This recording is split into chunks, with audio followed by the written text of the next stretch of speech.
Okay, now today we are going to start the new topic as a AC circuit. Now in the previous topic, that is in electromagnetic induction, we have seen AC generator, and in that AC generator it will give us AC EMF. In AC generator we have seen that we are getting EMF E is equal to E0 sin omega t, and your corresponding current I is equal to nothing but I0 sin omega t. Means your EMF and your current varies with sin omega t, and that type of EMF or that type of current is to be called as a alternating current. So by AC generator we are getting alternating current, or I can say that I will get alternating EMF. So this one type of current we have seen. So current which we have seen previously as a AC current. As well as we are having one more type of current which is called as a DC current. DC current means what? It is a direct current. So your AC current in graphical manner I can generate like this with omega t. And DC current, while representing graphically, I can represent a DC current as a constant current. So in AC current, the current changes its direction after each alternate half. While in DC current, your current will remain constant throughout the time interval. So this is the difference between DC current and AC current. Now in home appliances, we are going to use sometime AC directly, like your refrigerator. That refrigerator uses your AC current directly. Then as well as it will, air conditioner, fan, all will uses the AC current. Now why this AC is more accepted? Because AC has a low cost and it is easily transport. The transport convenience is maximum. While in DC, we have to convert AC voltage into DC by a device. That device is to be called as a rectifier. So by rectifier we can convert AC voltage into DC voltage, and then that DC voltage we can use in the home appliances. Now your DC voltages which we can use in the home appliances are nothing but your TV, computers, laptop, all will uses your DC. Radio, transistors, all will going to be used your DC voltage. For that purpose, there is a need that AC voltage has to be converted into DC. Clear? Now, in the AC generator, we have seen in the previous chapter, we have seen in the AC generator, I can get the EMF, the sine curve in this manner. This current, maximum current, I can say this is nothing but minus 0, E0, this is nothing but plus E0. And at the same time, I can draw a current presentation like this. Current, so I can say this is the AC current with respect to omega. So maximum AC current plus I0, minimum AC current minus X. So your AC current and your AC EMF may be positive, may be negative after a alternating half. Therefore now, if you consider here carefully, in the first half, in the angle from 0 to pi, your EMF is positive, and in the next half, your EMF is negative. So over a complete cycle, your average EMF will become 0. And therefore, there is a need to convert the average EMF over a half cycle. Why I will see here? Because from 0 to pi by 2, your EMF is increasing. Then pi by 2 to pi, your EMF is decreasing. So therefore, there is a need to convert this average EMF over a half cycle. Over a half cycle means what? Limit from 0 to pi. So over the limit 0 to pi, there is a necessity to convert your EMF. So that's why now I can find out here the average value of EMF. So now for that average value of EMF, I can write down average value of your sin theta. What is the formula for that? Average value. So I can use this notation, which is equal to integration half cycle. Half cycle is from angle 0 to pi. Sin of theta d theta divided by integration of d theta. So in that manner we can find out the average value. So again here limit is from 0 to pi. Now I can find out this average value of sin theta. Why sin theta here I am using? Because your EMF and your current varies with sin omega t, and omega t is nothing but the angle, that is the value of theta. So now I can take the integration. So integration of sin theta is minus cos theta, and there is a limits. Limits are nothing but from 0 to pi divided by integration of d theta. Integration of d theta is theta. Again limits are from 0 to pi. Clear? Now I am going to put the values. First upper limit, then lower limit. So what I will say here, minus cos of pi, minus into bracket minus cos of 0 divided by theta value upper limit pi minus 0. Now here I can say that your average value of sin theta. So average value of sin theta is equal to, now I can write down here, I will write in the format, average value of sin theta can be written as now minus cos pi. So minus into bracket minus 1 minus into bracket now minus cos of 0. Cos of 0 is 1 divided by what? Pi. So minus minus plus. So here what I am getting? 1 plus 1 upon pi. Means average value of cos theta is nothing but 2 upon pi. That is the average value of sin theta. And now using this average value of sin theta, now we are going to find out the average value of EMF. Now if I do this calculation, 2 upon pi, pi value is 3.142. So if I do this division value I am getting as a 0.637. So now I can write down here average value of EMF. Average value of EMF, which is nothing but E average, can be written as 0.637 E0, where E0 is what your peak value. So average value I am getting this for EMF. Similarly I can write current average. Current average is equal to 0.637 I0. Now what is E0 I0? From your graphical presentation, this is the graph of EMF E versus time. So this peak value of EMF, it is plus E0, and this negative cycle peak value is minus E0. So this is to be called the amplitude of alternating EMF. So amplitude of alternating EMF is positive cycle plus E0, negative cycle minus E0. That value we are going to take it here as a E0. Or if I plot a graph of current, I will get the peak value of current as a I0. And then I can able to find out as an EMF average as well as I can find out the current average. Fine. Similarly now we have to find out the RMS value of current and EMF. Now why it is so? Why there is a need to find out your RMS value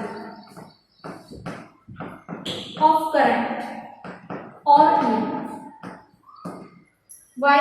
Because our EMF, in graphical presentation we have seen that your alternating EMF for first cycle or for alternate half cycle, it changes the direction. That is from 0 to pi, your EMF is positive, and from pi to 2 pi, your EMF is negative. And whenever you want to measure such alternating EMF and current, we are not able to use our DC meters. So DC voltmeter and DC ammeter are not able to measure your AC EMF and AC current. Why? Because AC EMF for half cycle it is positive, for next half cycle it is negative, and by DC ammeter and voltmeter we are not able to measure the negative values. So now what to do? Now you have to search a such property in which the direction of EMF and current doesn't make any difference.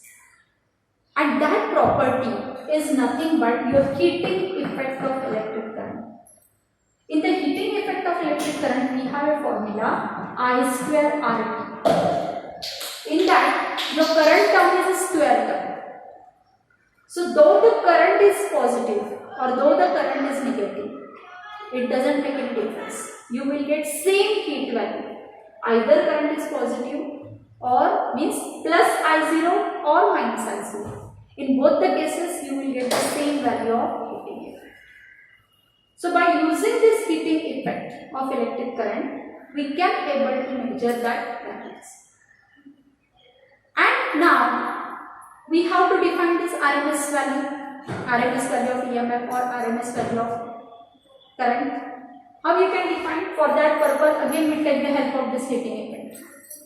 What I will do first, I will send a DC current through a coil for time interval T, having coil resistance R, produces the heating effect, which is equal to nothing but I square RT. So I will get some value here. Suppose I got the value as a 1000 joule. As a heat energy. Now what I will do? Now I will take AC current. That's AC current I will force to flow through that coil for same time interval T. Coil resistance R. And this current I will produce same heating effect as that of your DC current heating effect. So this both value, this heat produced due to DC current must be equal to heat produced due to AC current.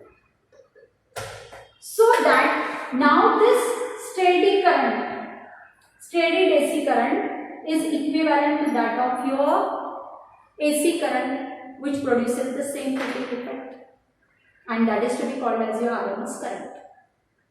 So what is RMS current? RMS current is the value of current which will produce same heating effect as that of a steady current flowing through that coil for same time interval through having the same resistance. That is nothing but your RMS current. And now to calculate that RMS current, now you have to follow the method, and that method is again a mathematical part. So using mathematics, now I can calculate the RMS. What is that? I square RMS.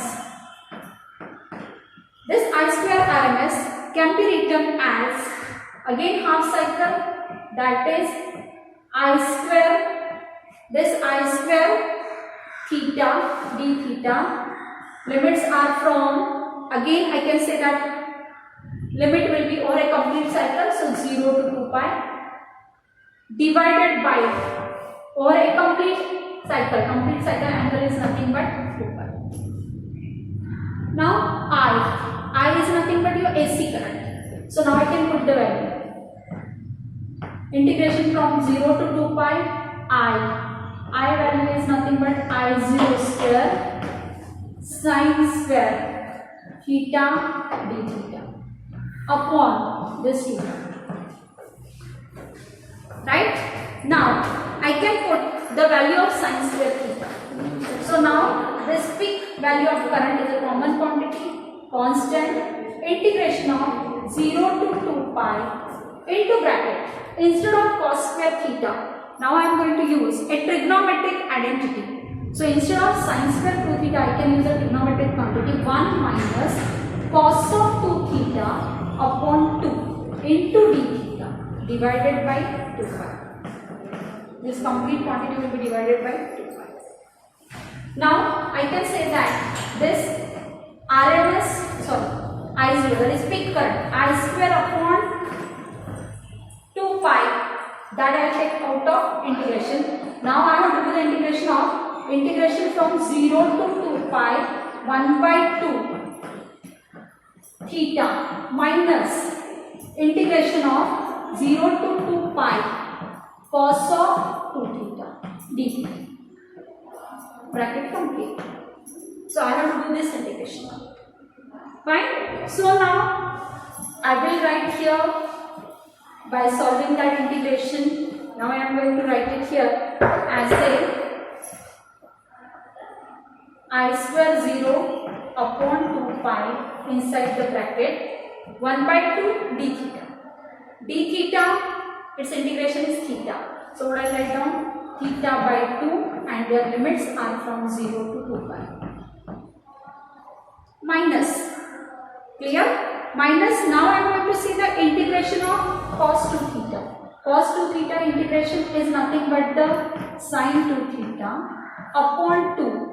Again their limits are from 0 to 2 pi. And now I am going to put the values. So if I put the values, what I get it here? I0 square upon 2 pi inside the bracket. Instead of theta, I can put 2 pi upon 2. Lower limit is 0 upon 2 minus inside the bracket. Here sin of 2 theta, theta value is 2 pi. So sin of 2 theta means it will become sin of 4 pi upon 2 minus sin of 0 upon 2. Clear? So now see here what I am getting now. This I square, I0 square upon 2 pi inside the bracket 2 pi upon 2 and rest of the terms are 0. Because sin of 4 pi upon 2 minus sin of 0 by 2, all terms will be 0. In that again now this 2 pi will get cancelled. So I am getting here as I0 square upon 2. This is nothing but your I square RMS. Means simply I RMS, what I say? I RMS is equal to I0 upon 2. That is nothing but your RMS current relation. And similar to that, what I write down?